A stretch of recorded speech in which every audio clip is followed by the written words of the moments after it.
Smooth and squishy. All stuff in the earth. I have no idea what I see. But But the thing is, well, there shouldn't have been anything like that close to shore that was like squishy. That I could have like stepped on and like not had it like collapse like a jellyfish would collapse.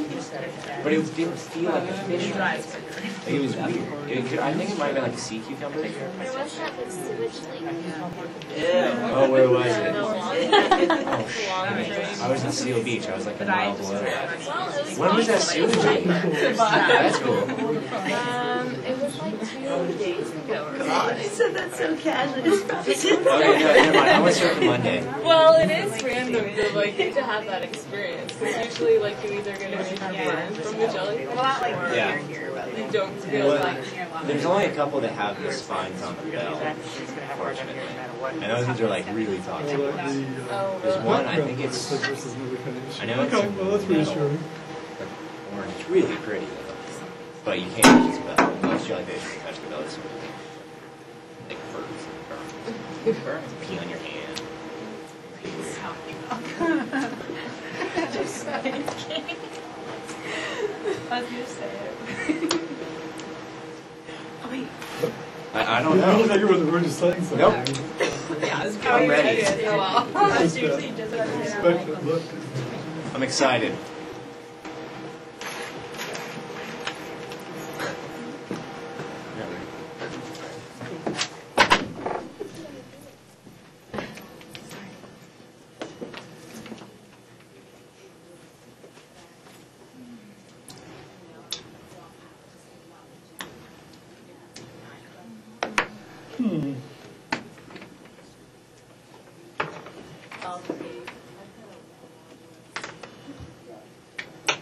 Okay. Something we really haven't talked about a whole lot yet, but what is in the introduction sections of several of the things that you have. These are fairly well established findings. So there's seems to be a lot of reorganization of personality in the teens and 20s. The finding this is based on is primarily much lower correlational stability in these time periods. So if you go back to some of the first things I was saying about the history of personality and then it almost died out, is this is probably a topic where studying the topic in people in their 20s was a really bad idea. It turns out you're looking backwards at this point that in fact late teens, early 20s, when you have your typical college student sample population, is probably like a real low point of correlation and stability in these measures. And so you actually, by doing what we usually do, we're picking a particularly bad time.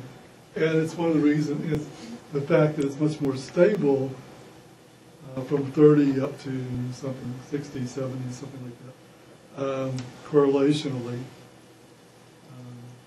is one of the reasons why the study of adult development and aging in some sense kind of resurrected the idea of personality stability and in some ways the study of personality more generally. So depending on what the last several years have been like for those of you that are younger, this may be like really good news. Your life feels really unstable and things are changing a lot. It's going to get better.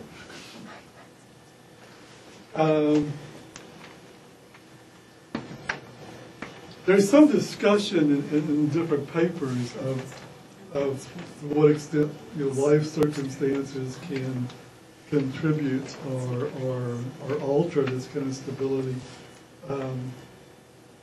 It's always struck me, and it's just a conceptual thing. There's not much evidence on this in either direction. That it's kind of interesting that this is also the period of time in which most people would be working. Most people probably be in a more or less stable family arrangement. Whatever your family situation of adult life is, on average, people probably settle into that by around age 30, and it probably doesn't change hugely until around 60 or 70, at which point it would be post-retirement and then your family constellation. They'll probably be changing again for a variety of reasons. You do have these mean level changes. You've seen examples of them from different countries and over various parts of the lifespan. If you're paying careful attention, or if you go back to them on the blackboard and take a look, they're not consistent with one another.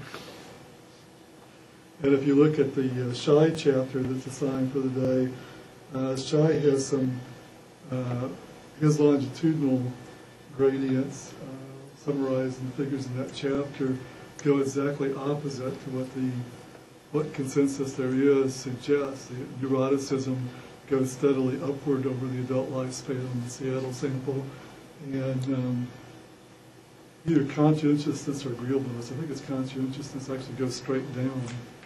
So he has results that his longitudinal results are exactly the opposite. And he says that he thinks maybe the Seattle sample is a broader-based sample of the population than some of the other samples. I'm not sure why he thinks that exactly.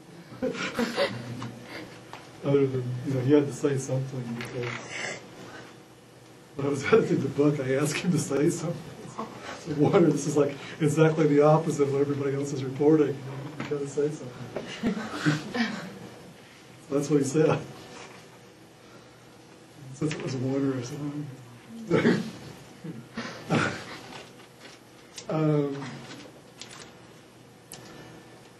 And clearly there's, we're getting evidence. So as I was saying just before the break, I think we still don't have a lot. We're getting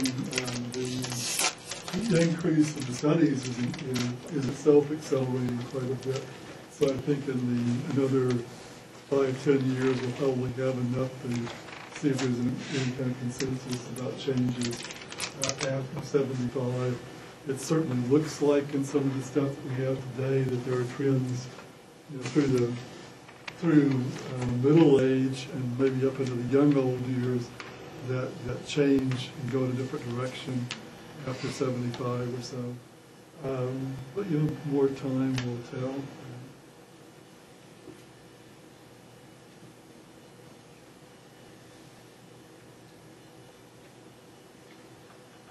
So, what does this tell you? It gives you maybe some ideas of what to expect from our own development and the development of people around us.